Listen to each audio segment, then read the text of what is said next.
friends, welcome to the LA Reads podcast. We're your hosts, Abby and Leighton, and we were just talking about episode 5. Wow. I think. Let's be honest, we're shocked we're here.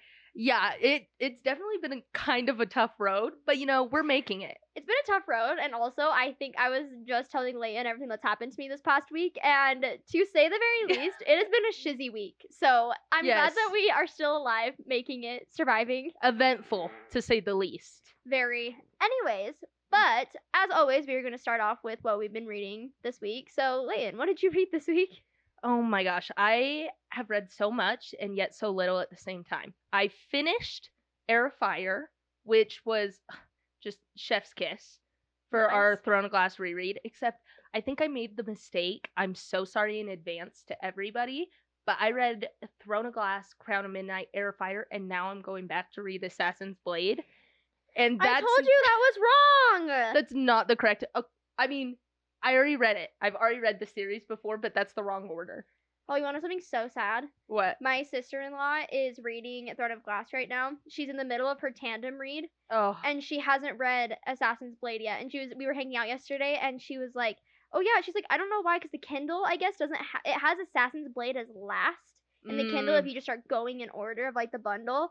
And I was like, oh, that's so unfortunate. She's like, do I need to, like, stop what I'm doing and read it? And I was like, if you can handle it, I definitely would. And I was like, ooh. I made that exact same mistake on my first read through, is I read them all and then I read Assassin's Blade very last. And honestly, it was not the most emotionally impactful for me, and I think that's probably because I knew how the series already ended. Yeah, that's brutal. Anyways, I read Air of Fire. I read, obviously, our 2 book club books, which we are going to be talking about today, Girl Abroad and Magnolia Parks.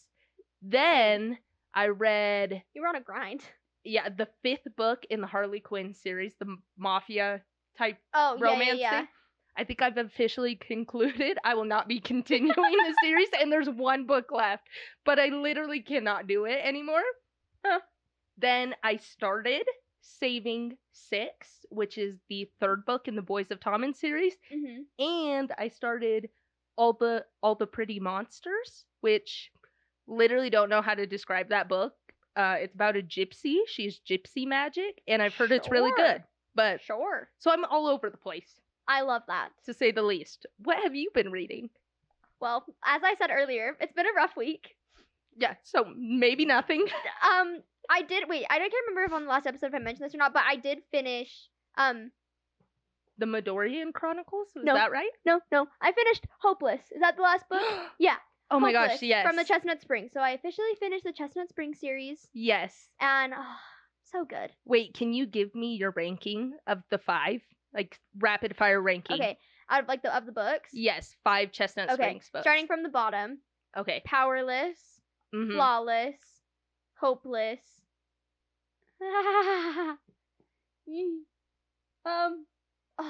Reckless and Heartless are like a tie for me. It's so hard. Seriously? Yes, seriously. I loved both of them so much. Yes, I do love me some Theo and some Cade. Yes, I love both of them, and as we've all established, I really like when kids are involved, and both of those have kids, and I just love it so much. So, I don't know what I would rank either of those. I'm going to be completely honest. It's just a tie. I think that's my conclusion. A tie. I would almost agree, except I think I liked Flawless more than I liked Hopeless. Really? Yeah, so I think it, from top to bottom, would be Heartless, then, oh my gosh, Flawless, then Reckless, then Hopeless, then Powerless. See, I do think it's hard because I read Flawless so long ago.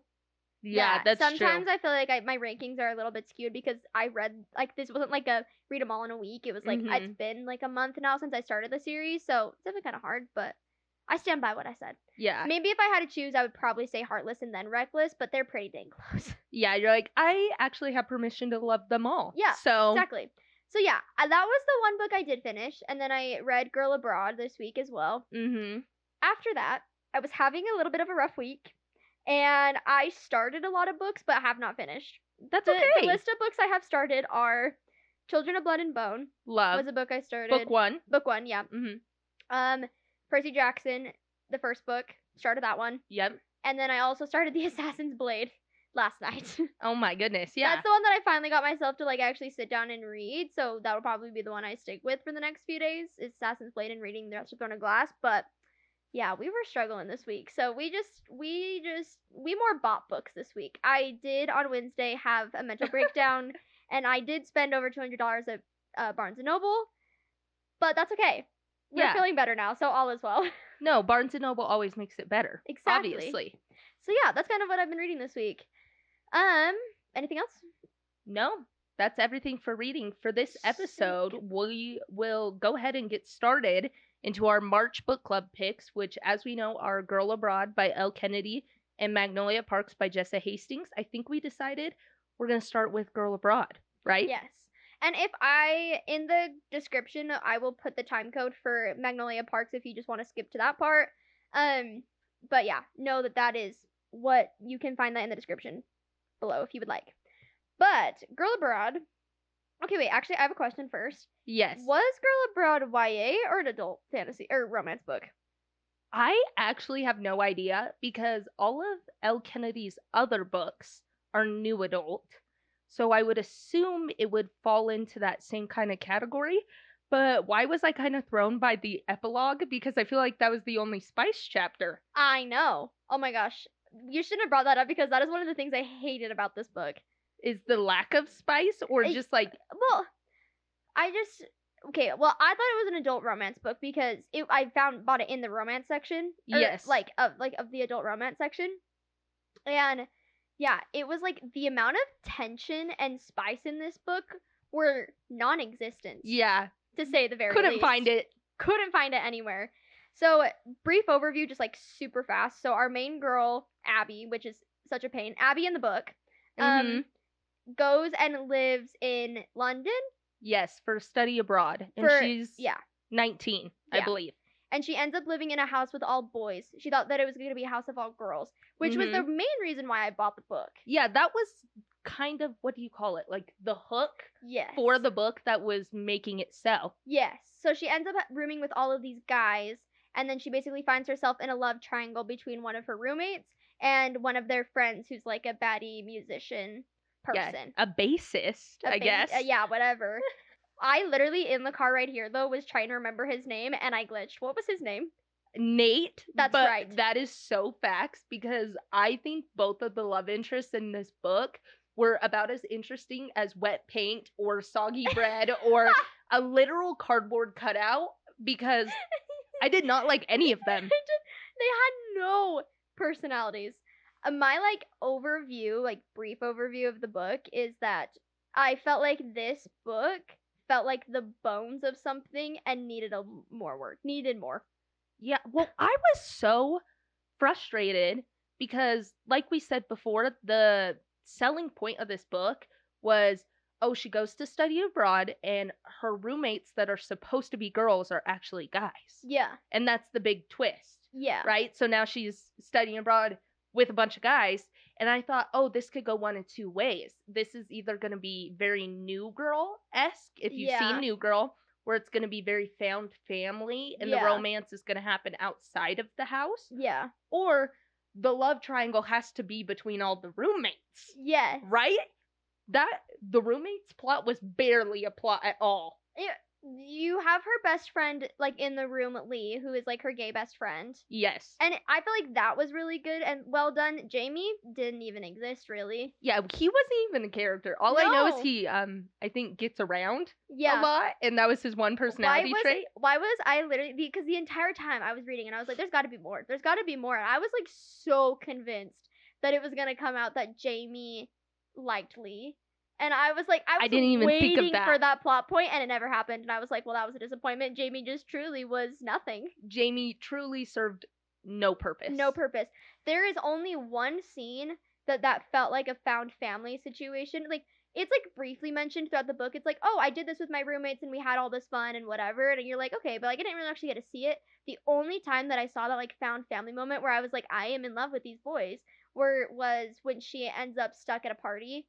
With one Ben homie, and the boys come and save her and like get her out of the house and stuff, and like literally like are charging in, like yelling at everyone, like trying to find her and stuff, and I was like, which I kind of loved, but also in that scene, we see all the boys charge into the party to try and get her, but then they exit the party and Nate comes too because she sent a mass text message to everybody, and then Nate and Jack, the two love interests, start like having a little spat on the side of the road, and she gets in a car and leaves them. Yeah, she's like, don't want to talk to you either. Yeah, she's like, I'm not dealing with this.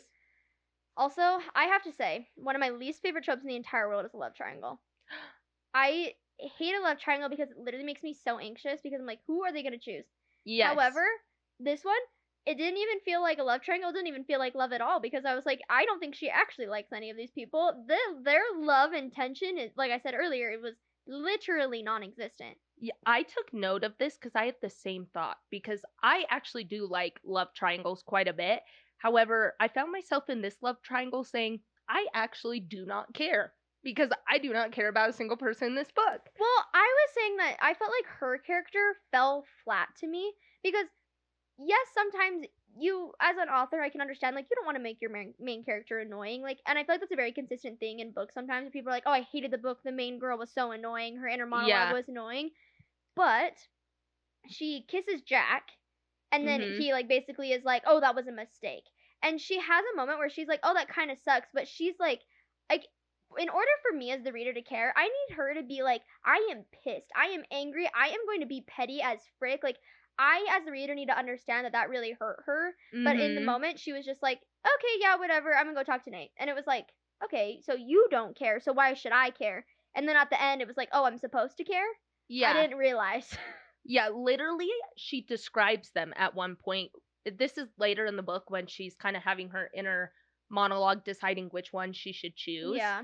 And this is prior to figuring out who the painting was, which we haven't even touched base on the painting, but we will. Yeah. But she describes Jack as, quote, fun, period, easy, period. Yes. And then she describes Nate as challenging, period, adventurous. And I'm like, wow. And by the way, she chooses Jack, and I'm like, wow, the reason you chose him is because he's, quote, fun and easy. Like, true love. This is like, you have not accomplished something as a romance author if this happens, is, as the reader, I get to the part where the characters, choose each other and tell each other that they love each other, and I'm like, really? Yeah. I'm like, you do? Because I wasn't feeling it. Yep. You could have fooled me. Honestly, I can't even remember. Were they in an airport? Right? She goes after him? Shows up. Yeah. Yes. And she tells him that, well, first he tells her that he loves her at a different point, and then she tells him at the airport. And I was like, could have fooled me, because I didn't. Yeah. You did. It felt, honestly, which I guess this is realistic to a certain extent, because she is 19, felt very childish, where when she was saying, I love you, you knew it wasn't gonna be a long-lasting relationship. It's more of like when you're in high school and you're like, oh, I love you. Yeah, do we think that Abby and Jack make it long-term?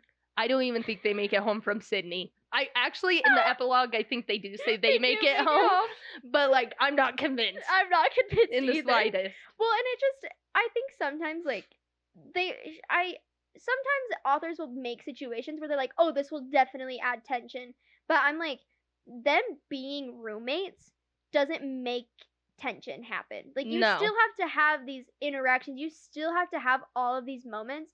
Like, and that didn't happen. It was like 2. And you're like, okay, 2 does not equate to me being like, no, she needs to be with this person. You know? Yeah. You know what I mean? 100% agree. I think, too, there's one thing that made me very disappointed in this book, because I am a very avid Elle Kennedy reader. Yeah. I've read all of Off Campus. I've read all of Briar U. I've even read her entire A Summer Girls Complex, whatever that series is, so on and so forth. So I went into this with very high hopes, and she is a romance author. So tell me, why did I pick up the book and it's 70% mystery and 30% romance? Yes. Okay, here was the thing, was I did think, so the painting situation, she finds this painting, and basically her whole project throughout the entire semester, or the entire year that she's there, is to do this project on trying to find out who is in the painting. And so this is like a mystery, and she's trying to, like, figure it out. Honestly, I did think it was interesting, and like I thought it was kind of fun because I do like when romance has other plots as well. Yeah. Like it gives you something more interesting. But I agree where I was like, that painting and also the like romantic story behind it of like the lady in the painting basically had to like choose between these two guys, and it's like, who did she choose, things like that. That love interest, that love situation was far more interesting than anything that was going on in Abi with Abi. I feel like we need to talk about that for a second because for more context, she goes to a garage sale. She finds this painting. It's the Tolleys garage sale, which is a famous family in Britain, London area. And we find out that Josephine, the girl in the painting, is in a love triangle herself. Yes. And it's between two brothers, William and somebody that I've already forgotten his name. However, why do I want to say Robert? Oh. I don't know if that's right, but it's going to be Robert. For now, it's going to be Robert. And we find out at the end of the book that she chooses William. They hop on a ship with her little sister and their little boy that they had. The ship crashes. Yes, they die. The little sister and the baby make it out, and then Robert ends up marrying the little sister and having several kids with her. Yes. And they kept the baby as like, and basically like had the baby be like, what did they say? That it was the little sister, like it was their sibling, not the little sister's sibling, not her nephew, essentially, right? That was what it was. Like they hid the baby from like people realizing that the baby was William and Josephine's. Yes. Or whatever. And so then you find out that like that there was connections there. Tell me why I was so confused, because the way she decides between Jack and Nate is she finds out this big reveal about Josephine, and that sparks inspiration in her head to decide her own love triangle. But what either has to do with the other, I'm so confused. I don't know if the moral of the story was, she didn't choose Robert and Robert was still happy in the end, so she has permission to choose. Yeah. I don't know. I saw the intrigue of like doing this painting situation, like the mystery thing, because I did think it was unique and cool to be like, oh, she is like trying to figure out this mystery of this love triangle while she's also handling her own love triangle. Yes. But I agree. I didn't see the resemblance of the two, or why that would like connect them together, or why, like, what in that story sparked that for her. Yeah. And also I found the painting's love interest and triangle to be far more entertaining and more interesting to me. 100%. And I'm like, that's just so unfortunate. So I definitely think that there was just things that I was like, wow, this book really should have just, like, it needed more time. It needed to cook a little bit more, I feel like. Yeah. Another thing that really bothered me was, I don't know if you describe it as the pacing, or maybe it's the build up to everything, because we spend almost 300 pages or 350 pages out of a 450 page book. Yeah. She's lying to her dad every single day, saying that she's living with these girl roommates when she's actually living with guys. And then she ends up getting caught in the paparazzi, and I think we failed to mention this, but it's not really relevant. Her dad is Gunnar Bly. He's a famous musician. Yeah. So paparazzi kind of follows her around. She ends up in the papers. He flies out to London and finds out that she's been lying to him the entire time for 350 pages. And you know what he does? In 2 pages, he says, oh, why didn't you tell me? You should have given me more credit. I think it's super cool. End of story. End of story. And you're like, that's not what we were getting at the beginning. He was like freaking out about everything in the beginning. So why are we now all of a sudden just okay? Yeah, but also why did we paint this giant plot and make it a big plot point that he was going to be super upset when he's actually not upset at all? Yeah. And maybe that was the point, but then literally 2 seconds later, this is actually, I have a question, because 2 seconds later you find out that her dad was paying Jack to basically like watch over her and protect her and make sure that she was okay. Not realizing that Jack was a guy at the time, which is hilarious to me. Thought it was Jackie. Thought that was the name. And so Abby finds out. She freaks out. And so like that was like definitely like a more like plot twist moment where I was like, oh, okay. maybe that's why the dad was like okay, because he was like, I have my own secrets. I don't know. But then she freaks out. My question is, do you think that she had the right to be upset as she was at Jack for taking that money? I'm so glad you asked, because absolutely the frick not.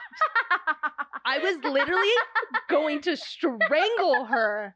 There was such a double standard going on, because she easily forgave her dad for offering the money within 24 hours or something like that. And then we get a Bella Swan new moon type time jump, and she has been icing out Jack for 2 months. 2 months.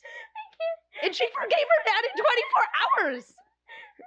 Oh my gosh, I get so freaking heated about it. I can't even talk about it without wanting to just absolutely throttle somebody. I got the giggles. But I agree. I understand the frustration of like sorry. Not the snort. The snort cannot come out. I understand why she was upset, and like I understand that would probably be really frustrating. Yes. But she also knows that Jack had this like financial struggle. Like Jack has confided in her about that. And she wasn't mad at her dad about it at all. Yeah. And you're like, you've just said how, like you said, for 350 pages, you've said how frustrating it is that your dad is so overbearing. Well, here is your dad being extremely overbearing, way too far. And you're not mad at him, you're mad at Jack for taking the money? Like, can you blame him? Yeah, No. And if you think about the situation, like you said, Jack has financial struggles. And somebody offers to pay him, he offers to pay his rent for the entire year to say, will you watch over my daughter? Yeah. I would absolutely take that gig. Are you kidding me? Well, and then Jack tells her, he's like, I asked to give it back. He's like, I tried to give it back. Once I did finally know you, he was like, I didn't want it. And he's like, but your dad wouldn't let me give it back. And I was like, okay, valid. He literally had the receipts of, I think it was right after they had their first kiss, or maybe their second kiss, because the first one. No, it was after their first kiss. Oh, after their first kiss, he messages and says, I can't take your money anymore. In fact, I actually want to return all the money you already gave me. And I'm like, wow, that says so much about him. And she's like, it's all a lie. I hate you. She's reading the receipts. Literally, he has the receipts. And she is like, no, receipts, timeline. Yeah, like, whatever that TikTok is. And she's like, no, I'm mad at him. And I'm like, girl, I don't understand. I know. Anyways, so that was so frustrating. And this is the issue that I had with that too, is I felt like the bigger plot point should have been the reveal of the roommates being boys, not the money thing. Because in my head, I feel like she overreacted very much, like grossly overreacted. Yes. However, I will say, little applause to Elle Kennedy, because if you saw her TikTok story, I videoed myself reading Girl Abroad, and I was sad. I heard, oh, she overhears her dad talking to Jack, and it's like, oh, I wanted to give your money back. Stop giving me money. Book closed, sad. I was like, oh, I did not see this coming. Yeah. I don't know if I like where this is going. Like, I appreciated that there was a plot point. Like, that there was a plot twist like that. I thought it was very good. And I love a good plot twist like that. It just, what it was actually just didn't make sense to me. I was like, we could have done better. We needed it to be a little bit more dramatic. Yes. And I think very last, the thing, I don't even know if I have that many comments on this, but I'm just flabbergasted because like you said, I think Abi Bly, her character falls really flat. So why everybody's obsessed with her? Great question. Yeah. But at the end, we get Nate, one of her love interests, saying, hey, come backpack across the world with me for the whole summer. And then we have Jack, her other love interest, saying, hey, come fly to Sydney. He's Australian. Come meet my family. Which, by the way, so backwards. You're not even dating yet. Why are you meeting the family? Come meet my family because it was like a hand of like, this is a really, because she knows what a big deal it is for her to meet his family, because he's like, no one's ever met my mom. Yeah. So I'm like, definite like olive branch in that moment. But yeah, anyways, continue. Yeah, well, I'm just floored that they both say I love you, and they both offer. And then it's like she had previously kind of decided, and then she says, oh, I'm back in the love triangle again. Now I need to decide again. Yeah. And I was just floored. I'm like, what is going on? What alternate dimension do we live in? But question, because the reason why she doesn't end up choosing Nate is because she's like, he's too free-spirited, he doesn't do commitment, like, and that was a part of the reason why she didn't choose him in the first place.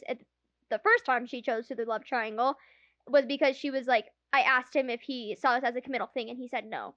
Do you think that the second time he asked, and like asked her to like go travel with him, like during the summer, things like that, do you think that if she would have chosen Nate, he would have changed? Absolutely not, because we know before this, we didn't talk about it, but he's dating a girl. Oh, yeah. I think her name's Yvonne. I don't know how to pronounce it. Yeah. Yvonne. And then while he's dating her. Yvonne. Yeah. You know, good something enough. like that. While he's dating her, he gets infatuated with Abi and literally breaks up with her to pursue Abi. So, excuse me, I think 100% he would do that again. What's to say he wouldn't, and you're the one that's making the difference? Yeah, exactly. It's like, it's literally just like the same thing. It's like, if someone's gonna cheat on you, or like they've cheated in the past, it's like, what makes you think that they're not gonna do it again? Yes. Like, that's a lot of trust, and I don't think I'm the type of person that's got that. Yeah, and I think that is probably a great segue, cheating, into our next book. Wait, I had one more thought, though. Okay. Wait, I just said this is just a random thought because we talked about it briefly. The epilogue is the only spicy scene in, like, basically the entire book. And last final thought is I absolutely despise when romance books' last chapter or epilogue is a spicy scene. I'm like, you couldn't do, like, we couldn't have anything more heartfelt or meaningful to like close out the book. No, they needed to be having sex. You're like, that's what we got for an ending? Absolutely not. Yeah, I was not invested at all. I think I skimmed the epilogue at lightning speed because I truly did not care. Yeah. Moral of the story, we did not care. Wait, and also what did you end up ranking Girl Abroad? Oh, I would rate it probably 3 stars. I want to say 2.75 stars, but probably 3 stars because I think I'm so impartial to it. And if you ask me in 48 hours anything about this book, won't remember it. Yeah, I would say 2.75 or 2.5 because it was fine. It had good elements. I just definitely think it needed to curate more. Yes, and that's so funny because I think that's actually going to be our highest ranking of this book club episode. Okay, and here we go. Hold on, I'm going to pause it and then play again. All right. Now that we just basically tore Girl Abroad to shreds, let's tear another book apart. Yeah, exactly. All right, here we are with Magnolia Parks by Jessa Hastings. We decided to read this because it was such a popular book on TikTok right now. And people are freaking out about it. The last book in the series just came out. It's the last book, right? Yeah, it was like Magnolia Into the Dark? Yes. Or something along those lines. So we were like, oh, it'll be so good to like do this. You know, I had some thoughts, for sure. Would you like to start? Yeah, I'll start by just giving a simple description. Well, I'll let you do the synopsis, but this is just like a brief description of what I think it is. Okay. Because sometimes I compare books to car crashes in the best way possible, where it's bad, but I can't look away. Yeah. Right? How I would describe this book is it made me wish I was in a car crash, and so therefore I would never have to pick it up. Because I despise this book. Okay. I will say, I've never been more confused about a book ever in my life than this book. Because, you know, I knew about this book because of TikTok. I originally saw it with the original covers, and the original covers are very quirky. Yes. So at first I thought this book was a fantasy book. Yeah, Turns out it wasn't. Give those vibes. Yeah, like the cover gave like that. I was like, oh, is it a fantasy book? Like I didn't know what it was. Anyways, and then so then that didn't happen. And then I started reading it for our book club, and I was like, I am not vibing with this. And I like posted a video being like, I am confused. TikTok, why do we love this book so much? And I was like, this is a terrible romance book because I thought it was romance. And then everyone in my comments was like, it's not a romance book. And I was like, what do you mean it's not a romance book? Everyone's like, it was a character analysis. Like, it's like a fiction book. It's like, it's supposed to be looking at like topics of like toxicity and things like that. And I was like, excuse me, it's not a romance book? Yeah. I've just never been more confused about a book to begin with at all. if it's supposed to be a character analysis, just let me tell you every scholarly bone in my body left during this book, because I don't care if it's supposed to be a character analysis. I wanted to drive over it with my car. Yes. And to give a brief synopsis of this book series, it follows Magnolia and BJ. Yes. You heard me right. His name is BJ. Why we chose that, don't know, but that's okay. And it's basically following them trying to navigate a relationship. They dated a really long time ago. Mm-hmm. And he cheated on her. Yes. Broke her heart. And now they've been, like, on again, off, like, they've been friends, then not friends. And when they get close, then he does something stupid and cheats on her again or sleeps with someone or whatever. And that's literally the moral of the story. Yeah, he sleeps around, and she's a serial dater at this point, pretty much in an attempt to make the other person mad. Yeah, basically. They're extremely toxic. Yes. And in the book, she decides that she's going to fake date someone to make him jealous. Yes. And that's a whole other thing. But yeah. Okay, I will say, first off, that Jessa Hastings does have very beautiful writing. And, like, there are parts in this book where I was like, dang, that was kind of bars. It was like, there were some thoughts and, like, quotes and stuff that I was like, that was honestly very beautifully done. And I was like, that's very surprising based off of the fact that these characters are probably the most toxic characters I've ever read about in my entire life. Yes. I had an issue, and maybe my issue is people kind of advertised it to me wrong, because I was originally told, if you really like Gossip Girl, pick up this book. It's like Gossip Girl, but if it took place in London. And I said, say less.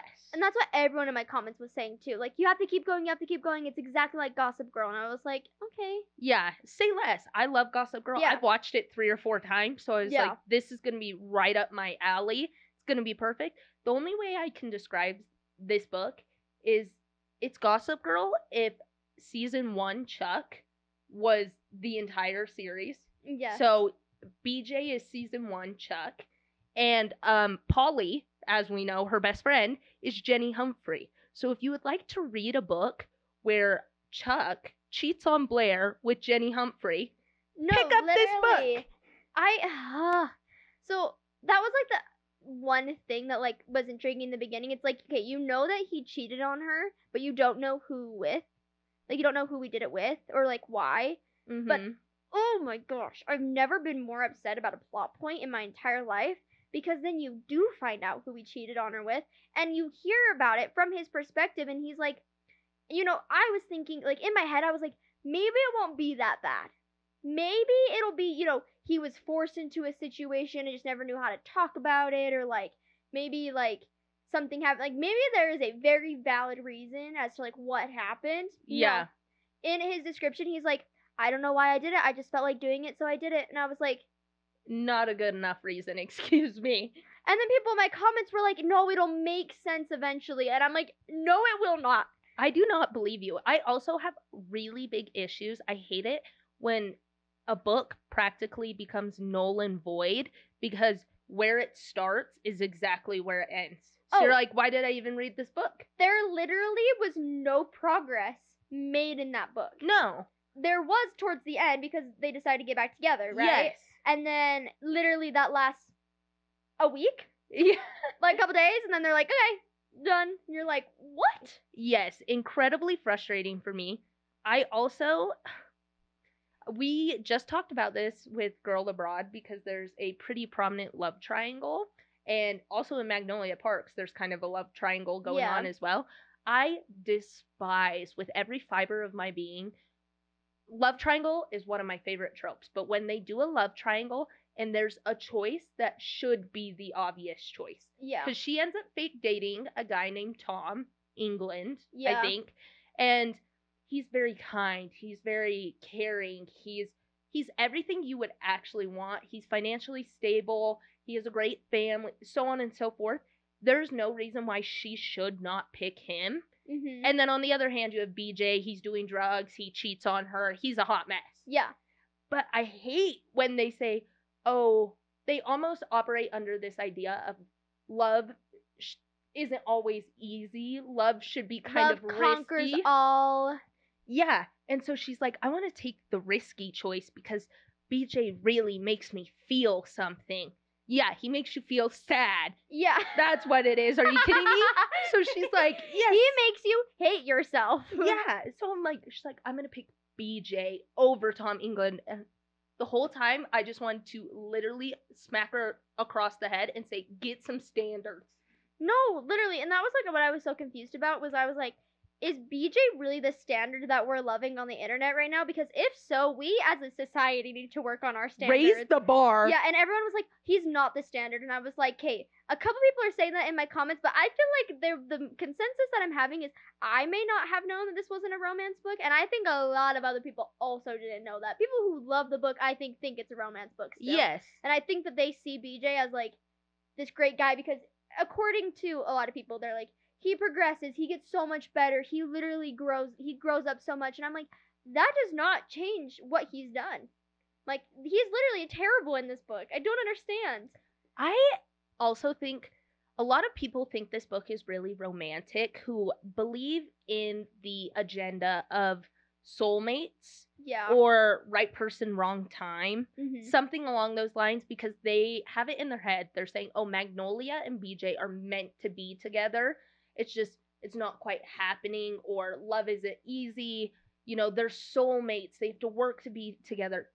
Excuse me, love should never be that hard, and somebody just shouldn't cheat on you. Yeah. Sorry. Well, and also, like, literally taking this literally from a quote from a podcast I heard about, but someone made a good point where they were like, okay, we like reading books because sometimes we're like, we like to live in Delulu land, and like, romance books are sometimes glorified romance in a lot of ways, like, and like, I know for me, like, my relationship is nothing like the books that I read. Yeah. But at the same time, you still want a realistic aspect in books that you read, especially in romance when it's in real world and things like that. And someone made a comment once that was like, love is not hard. It's just work. You're like, okay, but like work does not mean that you are constantly breaking each other's heart, literally causing them so much pain. And you're like, okay, that is not love to me at all. That is not like love that is hard work. That is toxicity, and that you truly don't really actually love each other, because if you loved each other, you wouldn't be doing all of this. Yeah, loving somebody should overall make your life a lot better, not cause you so much stress that it makes your life significantly worse. Exactly. I don't understand. And also, I thought it was weird. Here's the thing is, there are parts that in this book that I'm like, okay, that is really cute.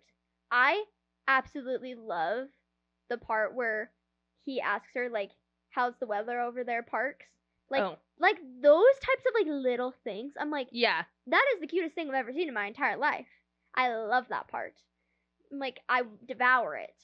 And, like, but also you have the parts where I'm like, I think it was meant to be like, oh, that's so cute. But in my head, I'm like, that's just weird. Like, all the tattoos that he has that are all for Magnolia. Yeah. I'm like, that's not love and cute and quirky and fun. That is, like, obsessive and creepy. Yeah, I honestly think this is a better described as, like, obsession than it is love.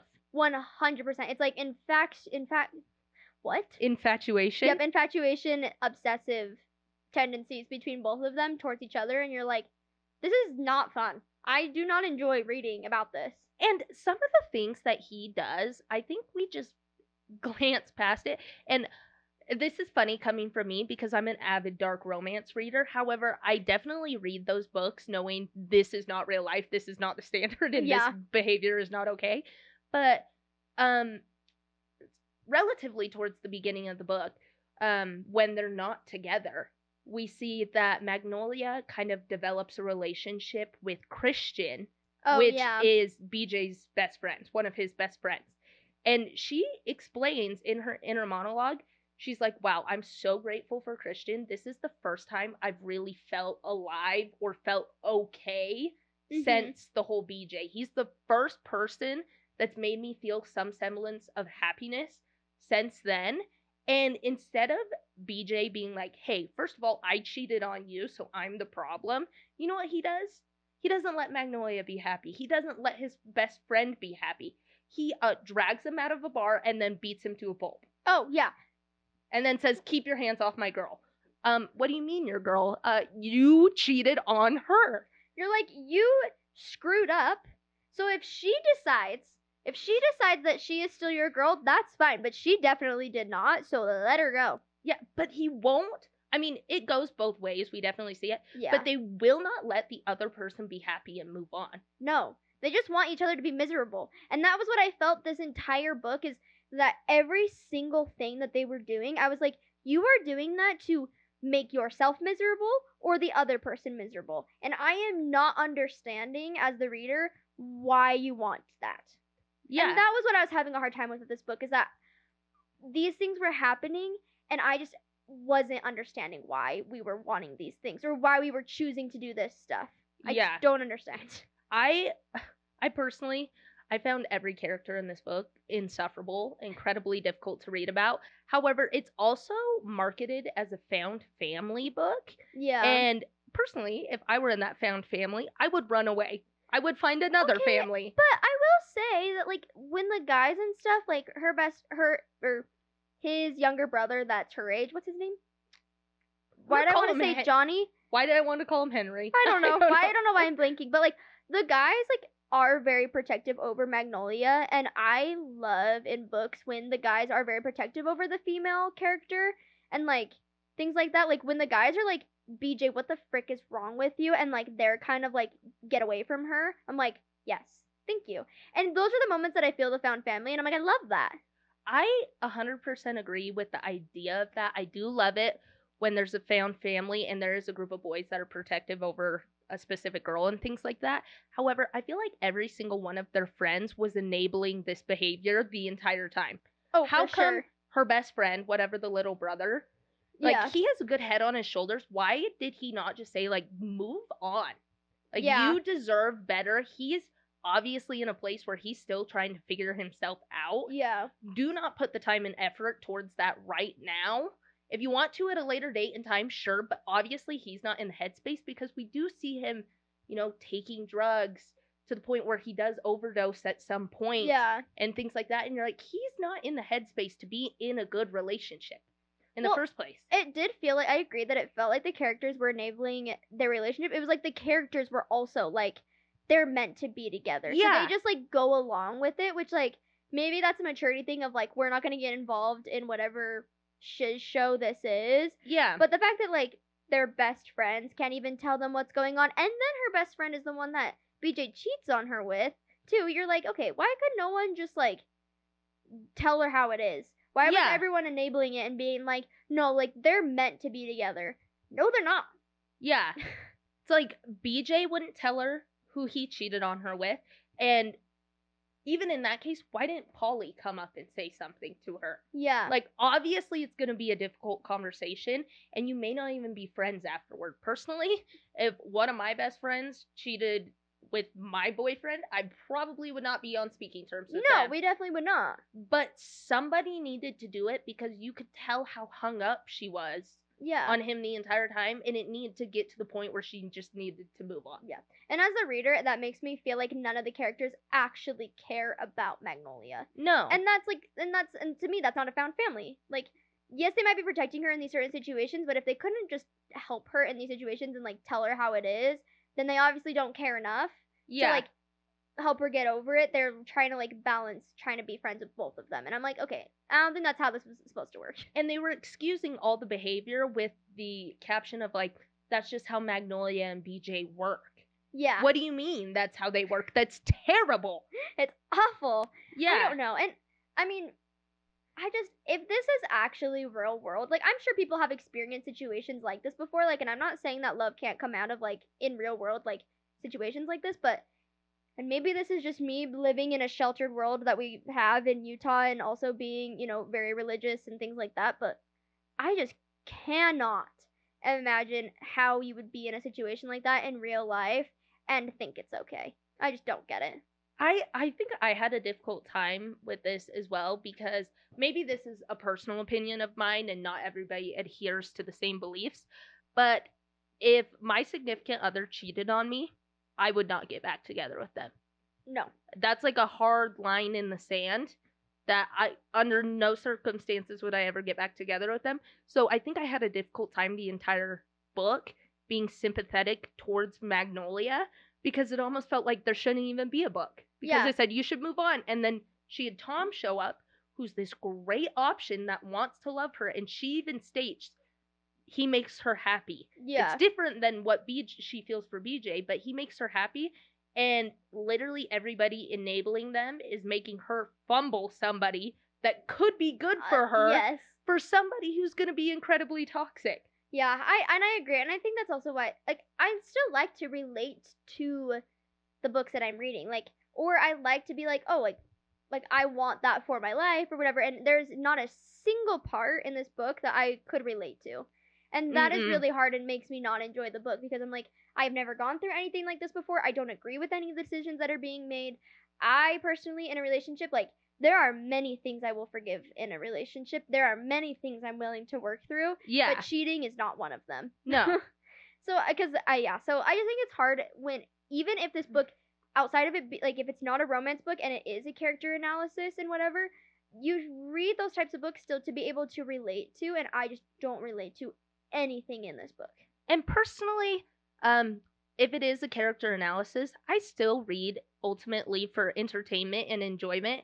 And I did not feel like this was particularly educating me, or I personally could not relate with it, and it caused me to be more miserable than it did to... Yeah, it was pissing me off, and I was like, I was not enjoying my time, which is why I ultimately just kind of ended up skimming and DNFing it, because I was like, this isn't worth my time.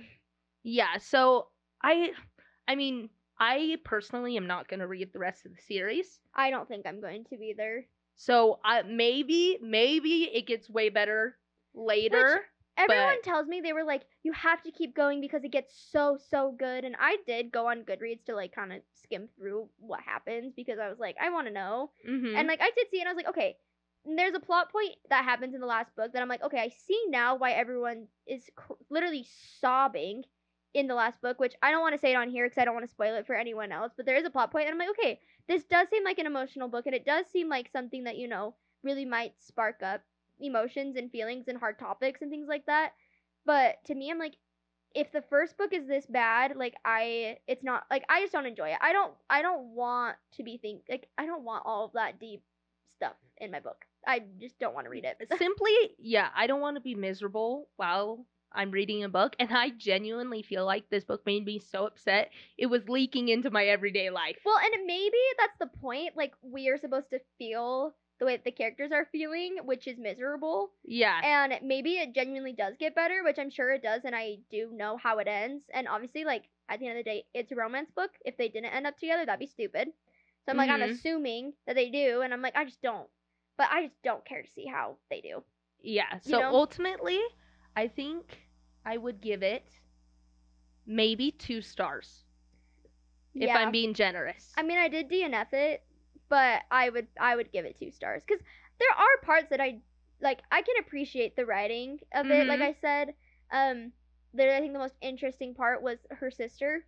Yes. I think her sister is awesome. I love her. Like, there are parts that I did like, but, like, the overarching story, like, I don't want to read about toxicity like that. It's just not my cup of tea, for sure. Yeah, definitely not for me. I feel like there were things I didn't like, but I feel like we did good not literally, well, we did kind of just destroy that. I feel kind of bad because this is a book that people really do love. I just think that I did not go into it really understanding what it was.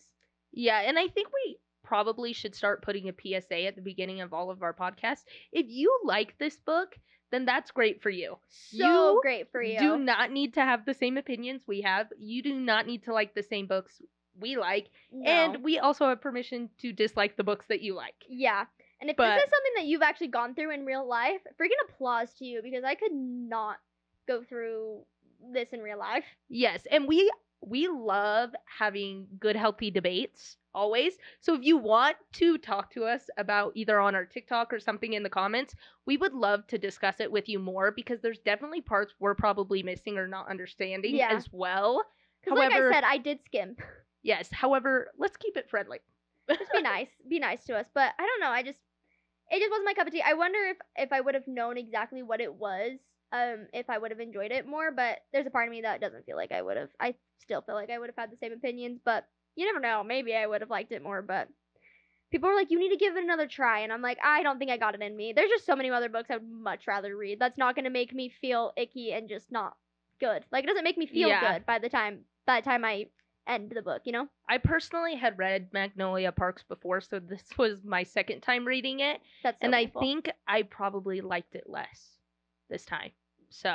Well, because like, you're reading it and you know how it ends. And you're like, this is disgusting. Yeah, so. Any other thoughts?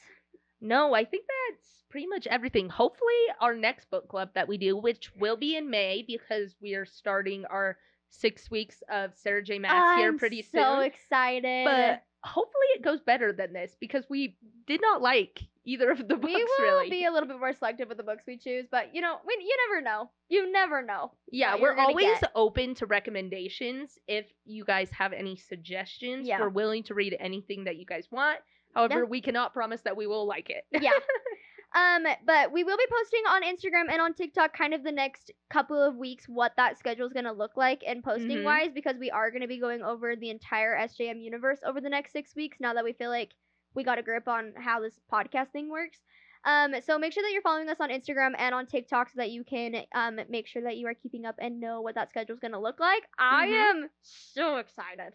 I know. You've definitely heard from the what we've been reading. We're both starting our Throne of Glass reread because we will be starting with Throne of Glass Part 1 and Part 2 for our next 2 episodes. And it amazes me. I forget how incredible the books are every single time I reread them. Those episodes, I will say, though, too, are going to be longer and they are going to be spoilers. So be prepared. Be ready. Yes. And So, anyways, anything else that we need to talk about? The only other thing I can think about is we will put a link, probably definitely in our Instagram bio, maybe even in our TikTok bio, that is going to be a Google form for Throne of Glass Part 1 if you want to leave any comments or have us read anything live on the podcast. Yeah. But anyways, I think that's all. We will see you all next week for our first episode of SJM Throne of Glass. I'm so excited. Oh my goodness. Anyways, hope you all have a great week, and thank you all for tuning in. We will see you all next week. Bye! Wow, okay. Yeah, we just started pouring. I know. You were bad. So